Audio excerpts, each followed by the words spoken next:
Both the Korean teams, they're really amazing players and personalities. I don't think my tweet to the Korean government worked, and I think March is still going to have to go and join the military. But maybe if they win this best of 3, we'll try again. Yeah. The campaign lives on. Let's do it and set March free. And get behind it this time, because there wasn't nearly enough retweets. Well, we need thousands. Yeah. Basically. Millions. Millions. No problem. So in terms of bans for this game, you're looking to ban the heavy fighters. I think like if your first pick, you don't want to ban Bounty Hunter, but Empire did it anyways, although I would have thought that would have been a really good first pick. Queen of Pain, Undying, and obviously Leshrac. Gyro, maybe you can slip through a little bit, but BH would be just a pleasure to get. Yeah, it would have been nice to have the advantage of having Bounty Hunter to keep track of the enemy and just, get more out of the team fights. But Queen of Pain is so solid. I think it's more about having strong laners as well, and than just having strong team fights. Because flexibility. Yeah, exactly. Having strong lanes, you go into the fights very easily. Yeah, I mean, we just saw, right, this was our big point of contention in that last secret draft, was picking the SF and the AM so early. It really locks your lanes in. The Queen of Pain, Empire runs her in all 3 positions, and boy, oh boy, this is a combo. I feel like a lot of people have just forgotten about the Bristleback Wisp. This is a tremendously scary combo. And it's a favorite of MVP. They have played this so many times before, so going back and saying, hey, Bristleback and IO first pick, let's do it, it's pretty hard to counter. There are some heroes that are very good against Bristleback, and we have seen like Witch Doctor who's good against the Wisp and so on, but it is always scary going up against these two together. I think you need a support that deals with it, like Disruptor or Winter Wyvern or Naga Siren. I would probably say Shadow Demon too. Shadow Demon is decent, but you don't need to pick it in the first phase. There you go. Any pick, anytime I see the Wisp. The Bristol IO, I've seen that picked a lot, especially if they think it's going to be a weak safe lane. Like if they're running a jungler or something, it's absolutely disgusting. There's no real way to stop it. But I mean, they're just throwing it out there. Like, try and stop this. I mean, how bad is the Wyvern for that combo? Do you think that's going to just destroy it or not? It's bad when he gets levels. Like, Winter Wyvern can definitely do a lot when he has level 6, but really early on, it's tough to contest this. And the laning power of Wisp and Bristleback is definitely terrifying. They can go off lane or mid, like they can do different lanes with it too. But they have the right heroes to just blow up the Wisp right now. Yeah. Queen of Pain and Winter are perfect. Overall, Winter Wyvern 24 and 11 head-to-head against IO in 6.84. Wow. It's one of the hard counters in the game right now. I hate Winter Wyvern. I'm just going to put that out there. Not my jam. I'm glad, Ted, you're with me there. That's amazing. I think most core players hate Winter Wyvern as well. It's a frustrating hero. I would like to see Timbersaw picked up a little bit more versus this. We saw Timbersaw picked up, but it wasn't the best game for it. I think Vici also picked it up once, but that was versus a Huskar. I think versus IO, Bristleback, it can just decimate these two. Definitely. It's a strong counter to that, removing all the strength. And even Wisp, being that annoying support, he is still strength hero. Some people forget that, thinking he's anything else. So Timbersaw does deal tremendous damage with the Q against him. Other solutions that we've seen is like Axe to get him to face towards your team, LC by the same token. On top of that, if you deal with the Wisp, it becomes significantly easier. Right. Was that the complexity game where they had the Timbersaw? I felt that was the only reason they were in that game. Oh, yeah. He just kept them in it. I was like, okay, if it wasn't for this Timber, this game would have been over 25 minutes ago. So, yeah. But Empire usually plays like initiator heroes on their offlane. Like Tusk, I think, has been overlooked in this. But he's, usually an Earthshaker, Axe, tanking. Really surprised to see Tusk make it into the second phase against Empire. This was really the team that brought Tusk back into the meta. Now it's usually Aloha Dance that'll be on that hero, but yeah, I mean Yoki can play anything. Yeah, Yoki can play anything, but as you said, for them it actually suits a lot to have it on the support. Yoki, he likes having the AoE initiators a little bit more than a crazy initiator like Tusk who just rolls in. So since none of them, or I guess Shaker is banned, but all the others are still available. Magnus is there, Axe is there, Shaker being removed. Sanking. Yeah, exactly. Sanking is there. There are plenty of options for him. We saw them run Magnus a couple of times in that series against LGD, and I think all of us on the panel were a little bit critical of he held on to his RPs a little bit too much in those games. A player like of his caliber, I think, is going to fix those mistakes if he gets another chance. For sure, for sure. I watched those games as well, and it was really close, so it was tough. Always the difficult choice to go for the solo RP or try for the bigger, Is patience really a virtue when you play Magnus? So we talked poorly about Lion, I think, in a lot of the scenarios in the prior games. But Lion, I think, is a pretty good hero here. Good magic burst against Winter Wyvern. Good control versus Queen of Pain. And more importantly, good setup if you want to relocate on a hero with the Hex. Very reliable. Yeah, it's a nice hero to get. I'm starting to get worried for MVP in the same way. I think back to the C9 games where they got their Wisp. It felt like they got baited into the Wisp pick because they're so good counters now. Queen with the damage, Winter Wyvern, who, of course, benefits so much from people stacking up. Same as Witch Doctor, so this is going to be very tough trying to pick up the gem, but he dropped his Bloodstone. Obviously not the thing he wanted to drop. There we go. Best hero in the game picked. Easy. Well, Witch Doctor. Yeah, I agree, Wagger. Yes. Totally Witch Doctor. I love that hero, dude. I think TA's had like a really high win rate. Yeah, she's 10 and 6, I believe. I really like this combination. We talked about the Lion, and now with the TA, that gives you, we talk about the Bristle Wisp primarily. That's going to be your core going into that mid to late game. But in Lion and TA, you've got two more heroes that can just relocate and blow somebody up. Yeah, we saw that in I can't remember which game it was, the TA just crit down the entire enemy team. It was absolutely disgusting. RTZ had a very, very nice TA game, and another team that has played it extremely well is CDEC with Shiki, who has performed really well on that hero as well. So some teams to look out for, but gonna be interesting to see MVP run it here as well. Empire really likes damage right now. They have good control, I think, with Witch Doctor and Winter Wyvern, but no way to kill a Bristleback, no way to knock refraction charges off the Templar Assassin easily, I guess, aside from Winter's Curse. And yeah, I don't really know how they're going to get past this Bristleback front line at the moment. I mean, they did pick 2 supports already, though. They're going to add a carry and an offlaner, so you can always look for that to stack in some damage. I would still be happy to see the Timbersaw that we mentioned in this game, because there's only Lion for disables. The rest of them really can't deal with a Timbersaw. And it's most likely going to be a dual lane in the safe lane because of the Wisp. Yeah. Could you just get something for Empires, just any hero that builds a Silver Edge that kind of fits, trying to get rid of that passive of Bristleback? Would that be a reasonable counter here or not? Yeah, it is a very good thing to have the Silver Edge. It just takes quite a while before you can farm it. But if you can get that, that makes Queen of Pain's job a lot easier, as she can just go in. Okay. And, okay, maybe not through the Razor, but still a very good counter, as you can steal the damage, and of course your ulti is super good. Yeah, I mean, more than likely, the silent safe lane hero here on the Razor, probably looking for that matchup, as you said, through the Bristleback. I mean, that's just one, Bristleback's a hero that needs to be in a fight, need to be in the mix over time. And of course, if he gets that link on him, it forces him to either back or really try to fight with very reduced damage output. So at the end of this fight, it could just be Razor and Bristleback toe-to-toe. Everybody else is dead. It definitely could be. And likewise, Razor is also a pretty good hero to steal damage from Templar Assassins. So they have started to build in some damage into their lineup, Merlini. But what do you think they lack as a last pick here for Yoku? I still think they lack a little bit of damage. Razor is generally built as a super frontline tank with Max Shivas and AC for plus 40 armor. And I think that's really good versus MVP Phoenix's lineup because they don't actually have that much magic damage right now. So I think he is really good to draw attention away from his other teammates and to keep the Bristleback at bay. I like the pick. But yeah, I think they lack damage. Yeah, well, they still have one more hero to ban out as well before that. MVP Phoenix looking pretty complete in their setup right now. Do you have enough control here, I'm wondering, to put Yoki on the Queen of Pain off lane and draft a primary damage dealer mid? It is a possibility. I always like to see when Resolution plays the Queen of Pain himself, but they could always go into that option. Oh, Brute was still available. That is curious that I didn't notice she actually was all the way in the 5th ban. Huh. Could have been a great pick, actually, for MVP during the second phase. But yeah, sorry, to go back to your question, I think that would make it for a little bit safer lanes, but having Razor, they could also just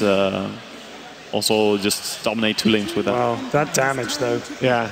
I mean, there's just the burst damage output. Literally, obviously the Bristle Wisp we talked about, but these are 3 heroes that can just relocate and instantly blow somebody up. Yeah, and the Cold Embrace is not going to save you that much anymore. Sure, it saves you from TA and Bristleback to a point, but now Lion and Lina in the mix, they will happily take your, hold position spell so that Lina can just nuke.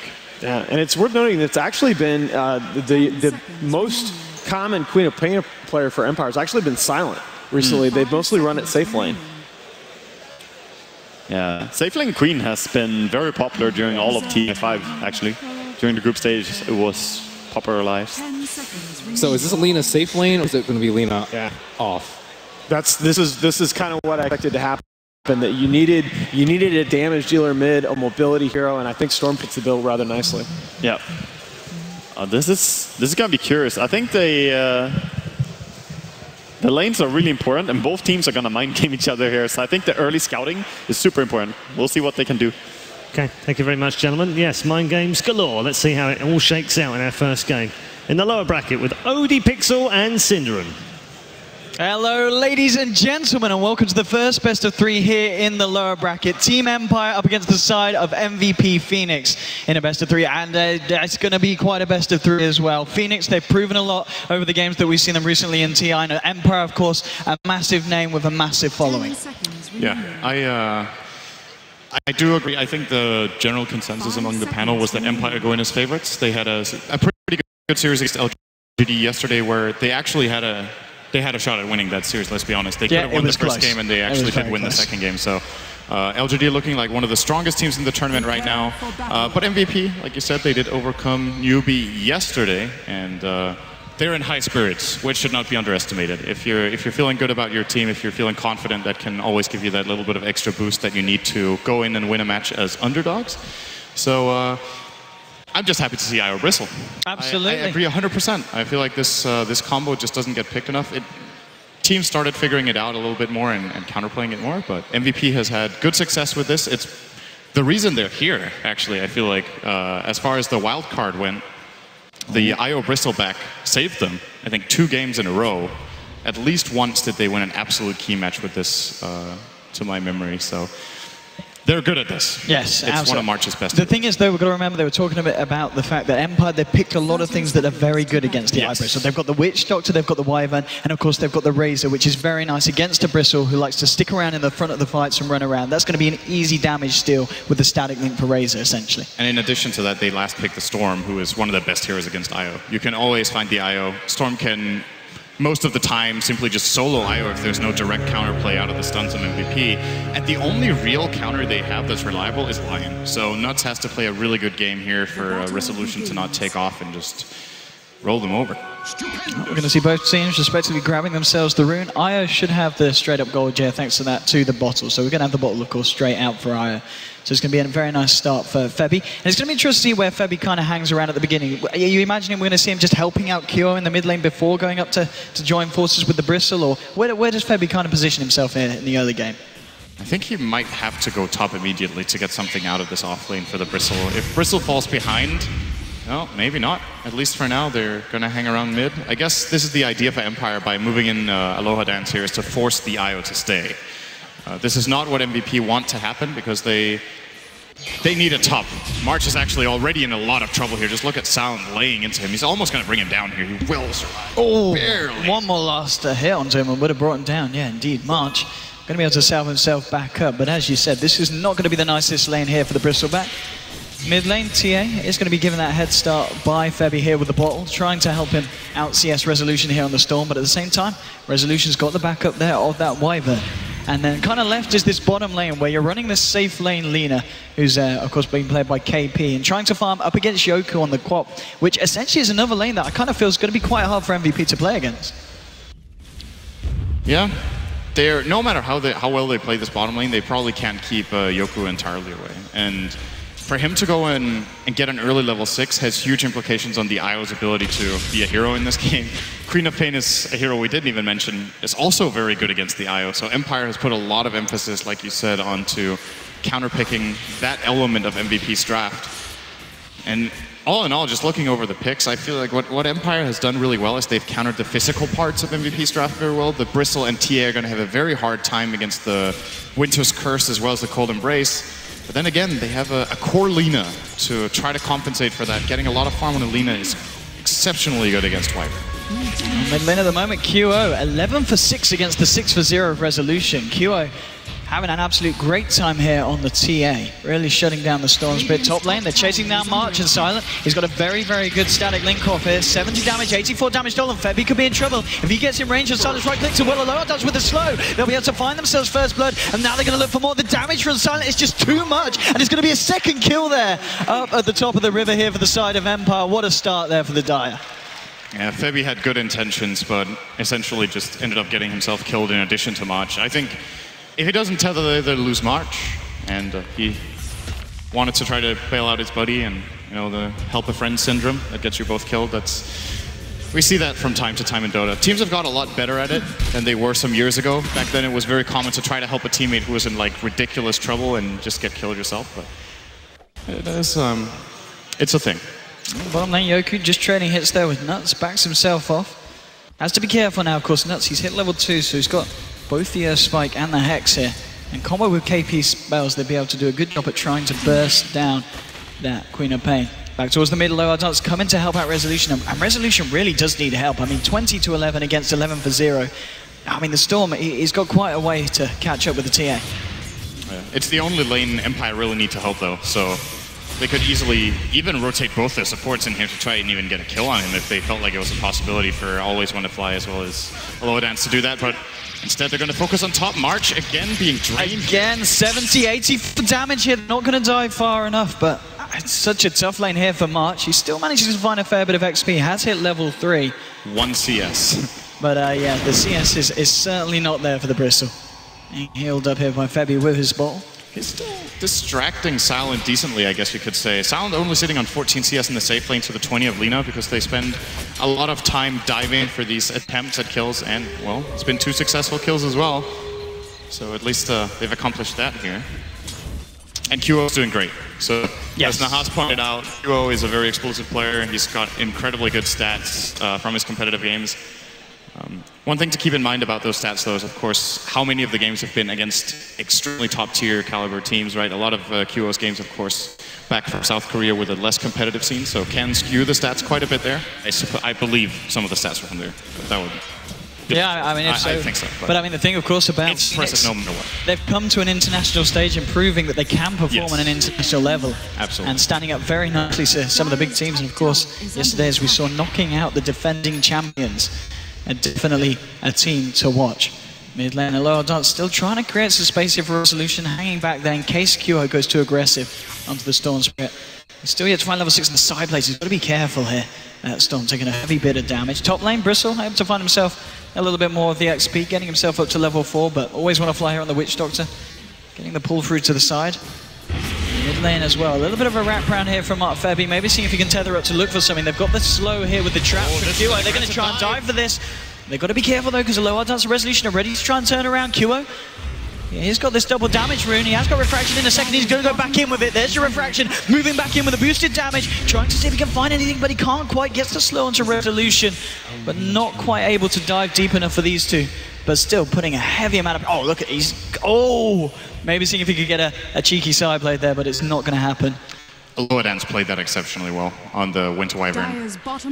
It looked like Resolution was in a lot of trouble with the slows, the double Splinter Blast he got out, and I think he also used the Arctic Burn in that situation. Very well done to keep his buddy safe. Now he needs to be careful. Right, look at this round for Nuts. He is hanging around on incredibly low health. Gets hexed up. QO comes in with a finishing blow. Another TP from the Witch Doctor. Is this going to work out for the side? They did find the Lion here in return, so it's a 1-for-1. QO is going to be able to get himself out. But obviously favouring the side of MP, the fact that they get a kill under the belt of TA. And he gets a very key item here. These space boots are going to help him out a lot. The last attempt they had on Resolution would have been successful if he had the phase. Now, of course, Resolution is going to hit level 6, but it's still just a way for him to force Resolution to use mana, to chase down other kills, and in general have more of a presence in fights. They're putting so much pressure on the mid lane in Empire with 3 heroes hanging around. They realize that QO is going to become a big, big issue and know that something needs to be done about it. 39 for 18 at the moment. 1 kill under his belt. The TA is going to definitely spiral out of control unless Empire can put a stop to it anytime soon. And there's just something annoying about playing lane against TA, you know? It's a very different kind of lane matchup because you need to be constantly aware of your like micro. You can't really do micro position. You get the idea, right? How you're positioned relative to creeps. Look at Resolution just being bullied out of lane by QO. It's a very frustrating matchup when you're behind because the TA will feel like she's on top of the world and can just constantly just go for you, and that's what you want to avoid happens in this kind of lane. Resolution, he's flat out just being destroyed by QO. 45 to 22 against 23 and 3. Resolution can't even go to the creeps right now. He's got to be so careful here in this mid lane. And as we saw, as the camera's flicking around, we've got a lot of stacks being created. Ancient stacks here on the side of the Radiant, and big stacks coming out in both teams' jungles. So we'll see when they're going to clear this out. The stack. He's going to walk over a trap now. Oh, Resolution getting caught out by the wrap round for nuts. And QO here with the slow to lower dance. The lower dance, he's got the Arctic burn. Will be able to fly himself up to the high ground. Turns around for a bit of a slow. Top lane silent. Trying to move in onto March, dealing again a large amount of damage, 105 this time. Making it very hard for March to find anything. He has now got 16 CS on the Bristleback, so he's found a little bit of space to find something. It's not all that bad for him, actually. I'm surprised he's finding this. Of course, you can always try to farm with Coil Spray, but when Razor is sapped 60 damage from you or more, you can easily outlast hit your Coil Spray stacks as well on the creeps. So March is getting his. Now, the hero I'm keeping my eyes on right now is the Queen of Pain, because I think Yoku with some good rotations can have a really major impact in this game, as mentioned earlier, and he's definitely found the levels. The offlane for Empire is just flat out gone way better than that for the Radiant, and this is where they need to give their mid lane a comeback via their offlane this time, which is, you know, most of the time kind of unusual, I would say, but when you have a level 7 Queen of Pain minute 8 in your offlane, you know she's going to be doing stuff. I'm actually going to let March try and take away some of this stack here with the Quill Sprays being tethered up here by Febby. It's going to be okay for the Look time. at QO just... He's harassing both of them at once. He's reaching onto level 9 now with that meld hit as well. The low hard dance getting dangerously low.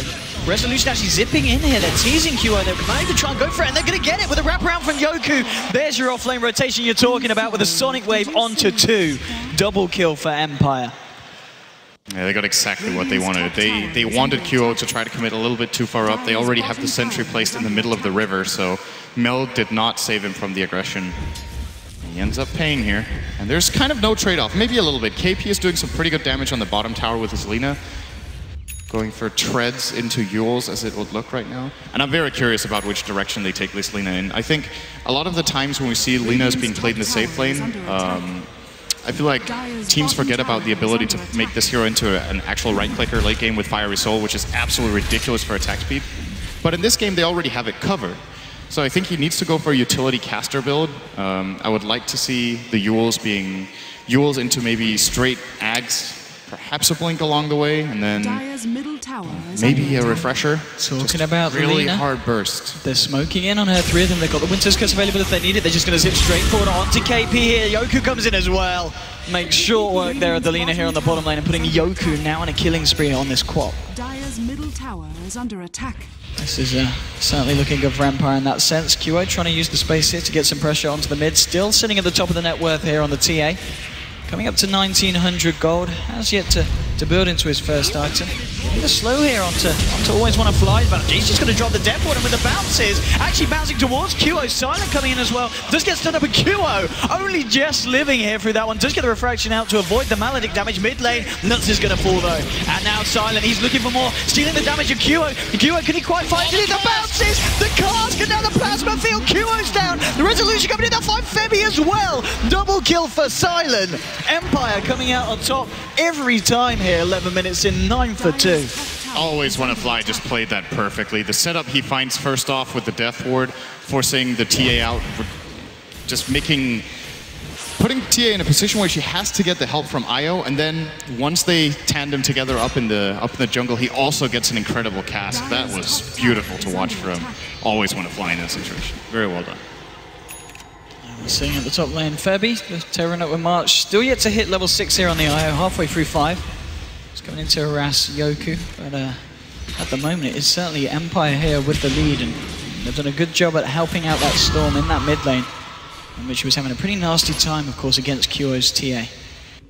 But we'll see what they're able to do. Obviously, the fact that Bristleback cleared up that Ancient stack here for the team, it's put him in a pretty good place now, level 8, on top of the treads, coming up to Edge God. In fact, he's just purchased, what's he going for? So he's picking up the chainmail here, so So we'll see how he decides to progress with his build. But, I mean, what's the play now for MVP? Do they need to just be a little bit more careful in their engagement? So are we going to see them go very aggressive as soon as the relocate comes online and look for pickoffs? I think they want March to get his mech and then look for fights. It's really crucial whenever you have a Wisp on your team that you get that mech. It's just so much heal for March himself. QO will, around the same time, and probably also have the Desolator. So those two abilities or items can be combined up nicely as Aloha Dance is super dead. Gets caught. Good Radiant Observer Ward finding him out there. Hex from Nuts. Follow up from KP. They're actually going to find KP indeed with Resolution zipping in. They'll take the Lina kill. Empire finding something in return. QO contemplating where it's going. He's actually going to go for Always Wanna Fly here, and Witch Doctor on his own isn't going to be able to do anything. Double kill here for QO, and now Resolution, Silent, and Yoku moving in. They do have a Sonic Wave available here on the quad. He's going to go up to the high ground. He get the slow onto Nuts. Resolution moving forward now to the high ground, trying to do what they can to control him. We'll get the slow onto Nuts. Nuts is going to go down. QO will be able to get himself away there with the Haste Rune. But again, Empire finding both the Lina and the Lion. Just losing the Witch Doctor there. Top lane Silence coming back into farm, which was going to scare March right back. And Nuts panicking a little bit there with the Earth Spike. On the other hand, if it lands on Resolution, maybe they can kill him with Earth Spike, Finger, and a Meld attack. But at the same time, if he had held on to that and played it a little more defensively, maybe Empire overextend, then take the Earth Spike play in. QO is actually not going Deso first. He went for the Blink. So probably looking to put on the aggression onto Wyvern really early on with this. Just jump in, force Cold Embrace, and take it from there. Or maybe even better, finding Witch Doctor when he's not together with the Wyvern. We saw him 3-shotting him in the river. Yes. So should be very, very easy for him to bring down key try and go in potentially here. Silent does have the mech complete, so Empire in a very good place to fight. They want to go past the tower. He has got backup as well, but at the same time, MVP, they're moving in smoke. And of course, with that blink from QO, should be able to try and catch Empire off guard, but Silent's going to be relatively tanky. Is he going to be tanky enough? That's the question. Jumping straight in, they're looking for Silent, they burst him down. Doesn't get the chance to use the mech here. Fantastic initiation there from Phoenix, but now the death ward onto QO. QO, he's got to kill the Witch Doctor. No! The Witch Doctor kills him! Always want to fly, and they'll find the IO as well. A lot of hard dodge, Cold embracing himself up. March is going to be able to find the kill with the help of the stun from KP, and it's going to enter 3 for 3. Or maybe more. Resolution, he's not done yet. Moving forward onto KP. KP trying to juke it out, but Yoku's there with the double kill. March trying to do what he can with the quill spray. This will be a buyback. IO actually coming here, trying to help out March in this fight. Can he turn this one around? Resolution still got managed to zip away. There was, oh, he got it. IO got the Queen of Pain. He got it. He got a mega kill streak. The buyback from Febby there with the Spirits doing it for the team. What an IO buyback. He got like no gold out of it though because he just bought back. But yeah, killing the worth it every time. On the screen it's a 714 gold gain, but that is not the case. He got almost nothing out of that, but still, I guess it's worth it to get that Queen of Pain kill. But he would have loved to get the full gold for that, of course. Would have given him, I'm not sure what he's actually aiming for in this case. Probably gonna see him getting a Glimmer Cape as his first.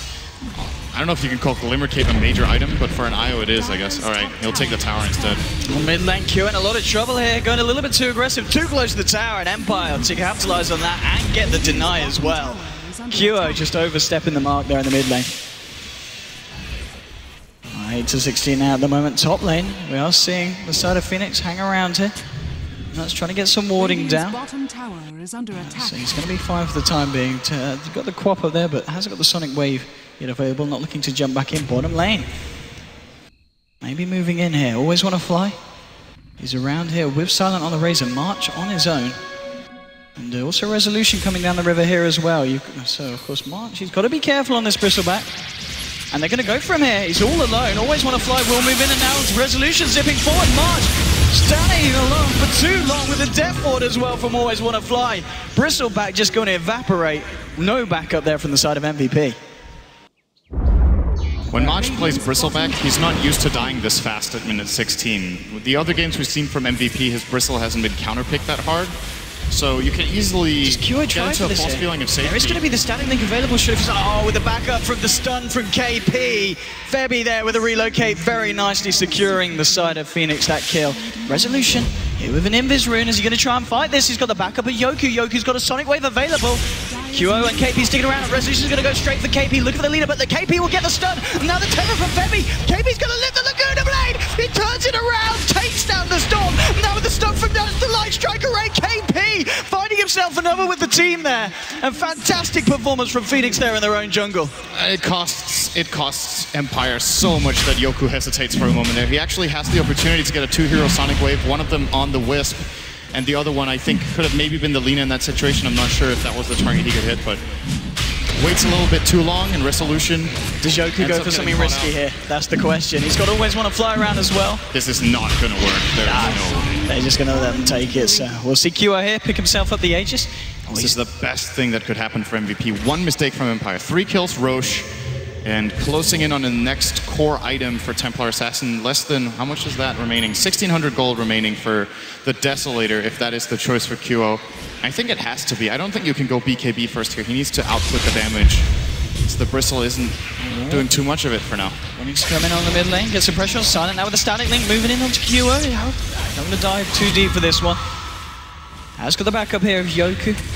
And always want to fly. Lower Dance moving in now on the Wyvern. They've got the Winter's Curse available here if they want to try and make a jump. But at the same time, MVP, they've got backup hiding in the wings.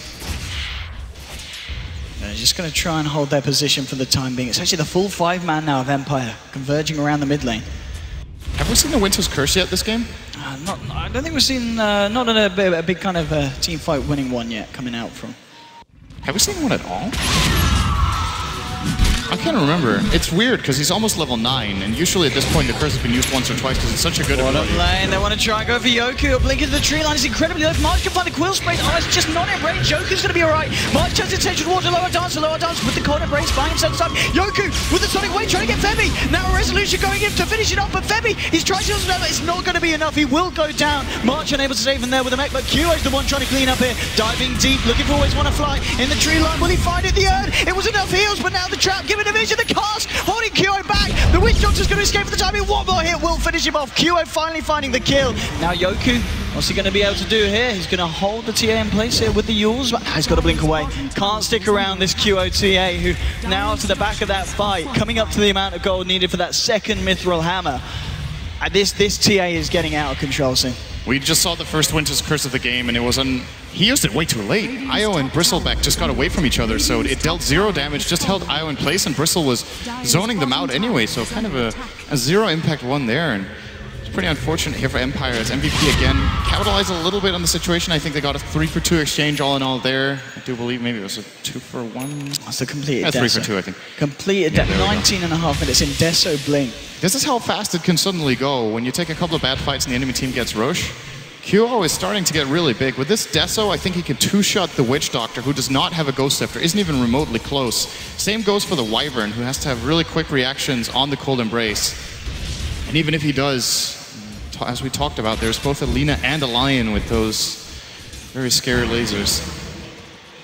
The Resolution just continuing to try and find some farm here in the jungle, trying to finish off his Bloodstone.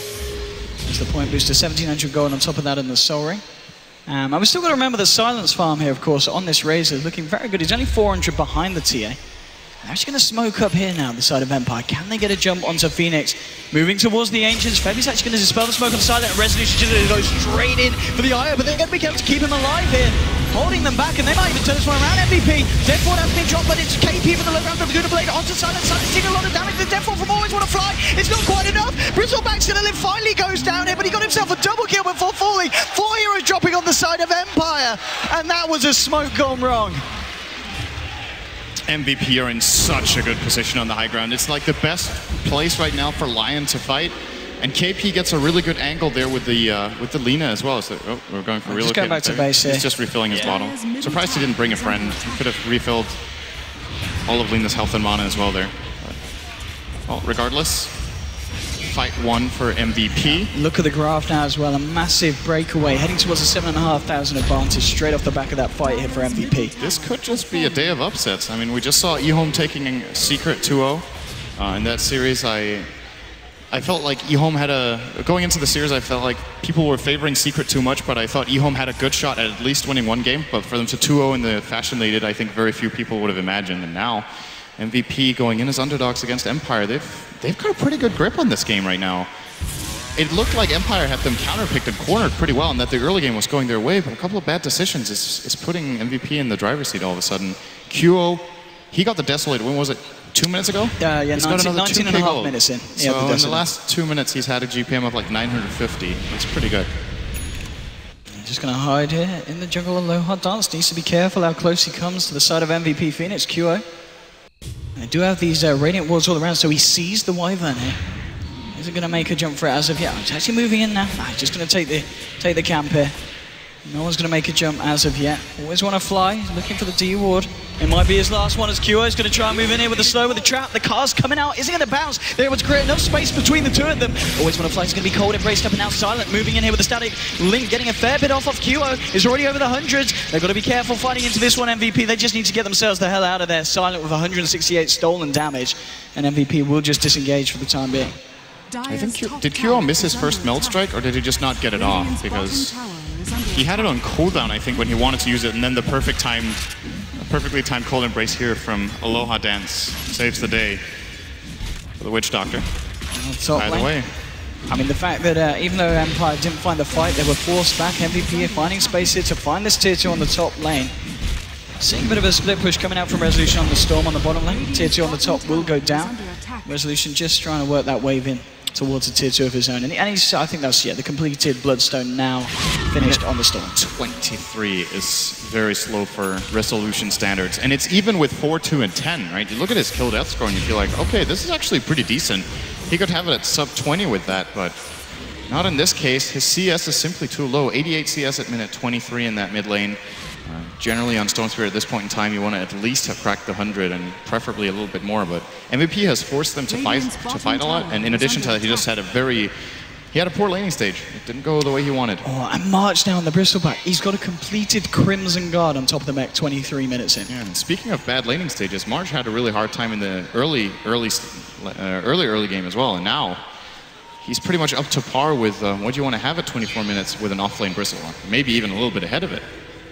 The farm's looking very good for Phoenix.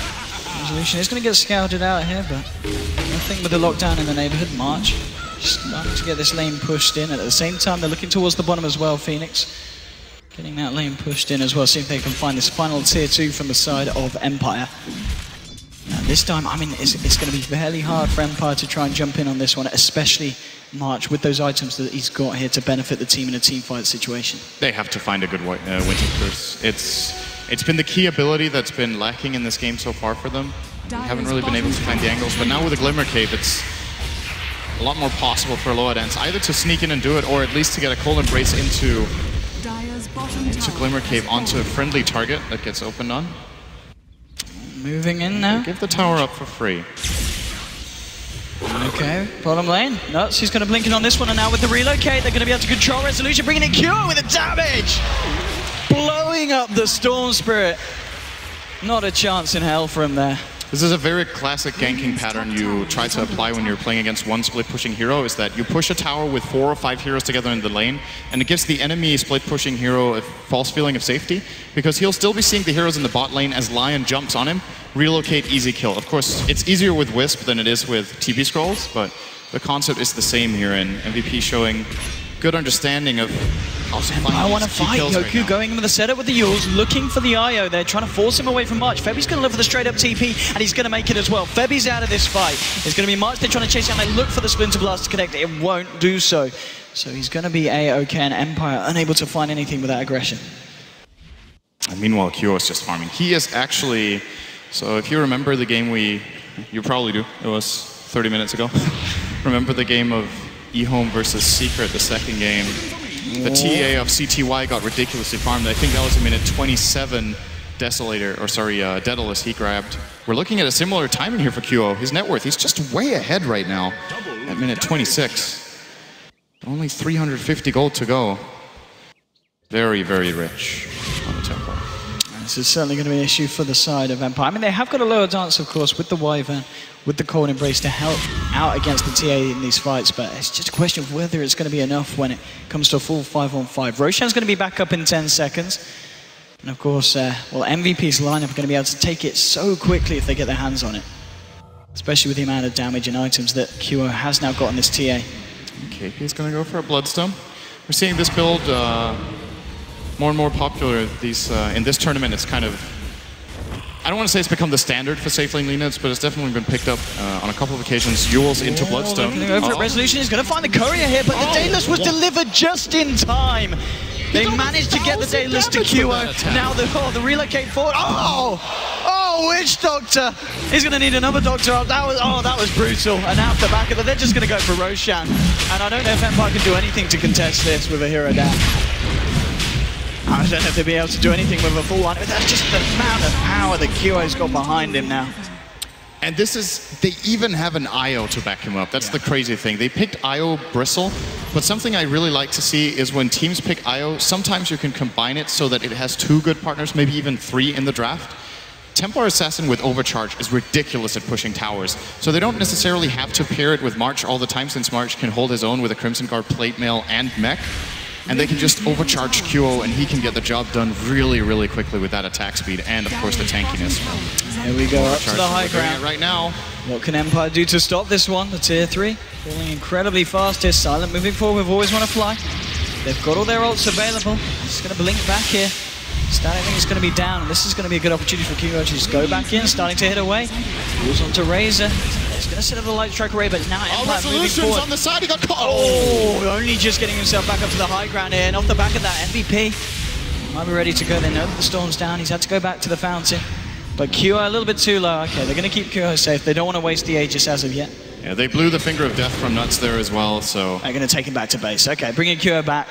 Yep. Getting themselves top back up for round 2. Also seemed like a little bit of miscommunication there as far as the Razor went. QO went for the meld attack, and at the exact same time he got Yuled by KP, so a little unfortunate there for MVP that they don't manage to combine their abilities perfectly. But they lost nothing either, so we just keep playing it safe for a bit now. The top lane is starting to get some momentum here for Empire, and this is probably something they will want to address, but they don't have relocate to just take care of it, so they would have to go for an actual hard TP back to the top lane.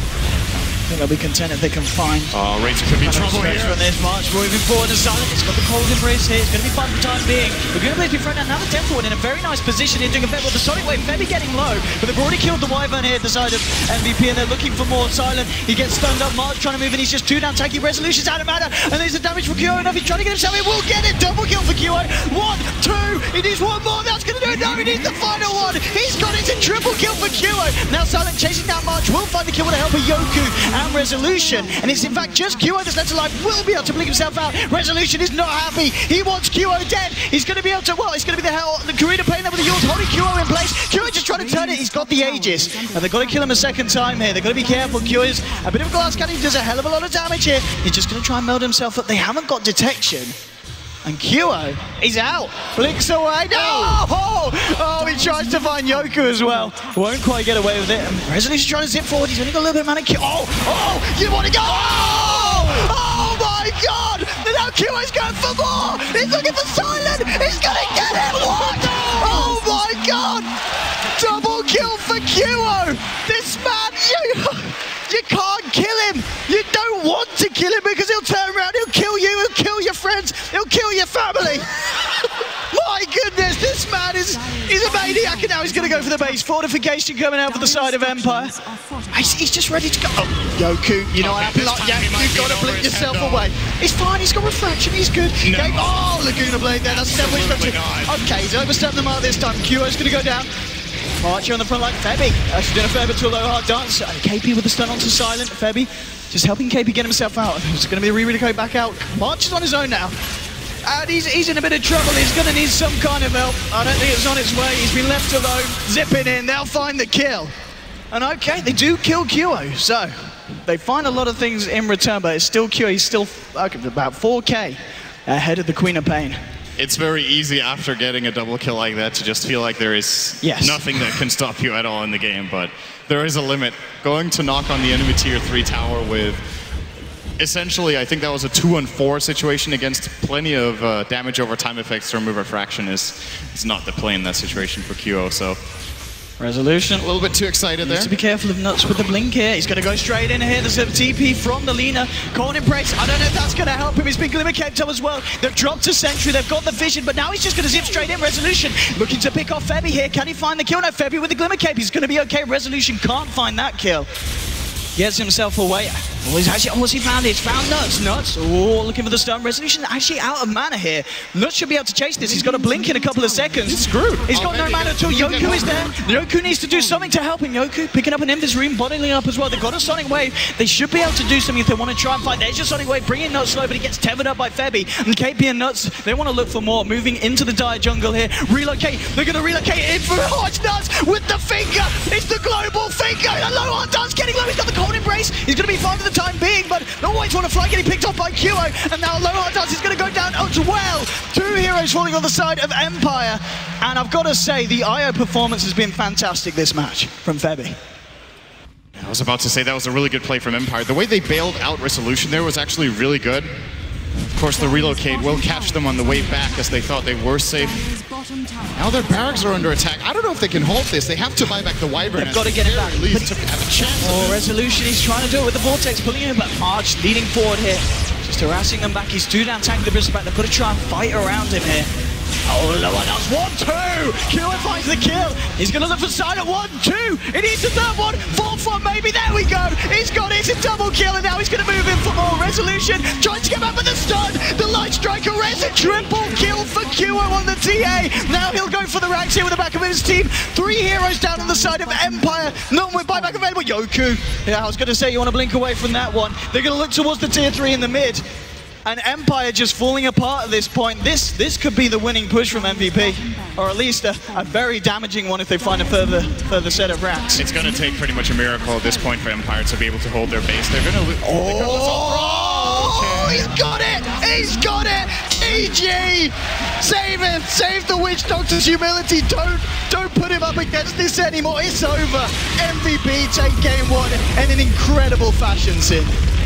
That was absolutely phenomenal. I personally feel like Empire had a really good draft against them. So they flat out just got outplayed.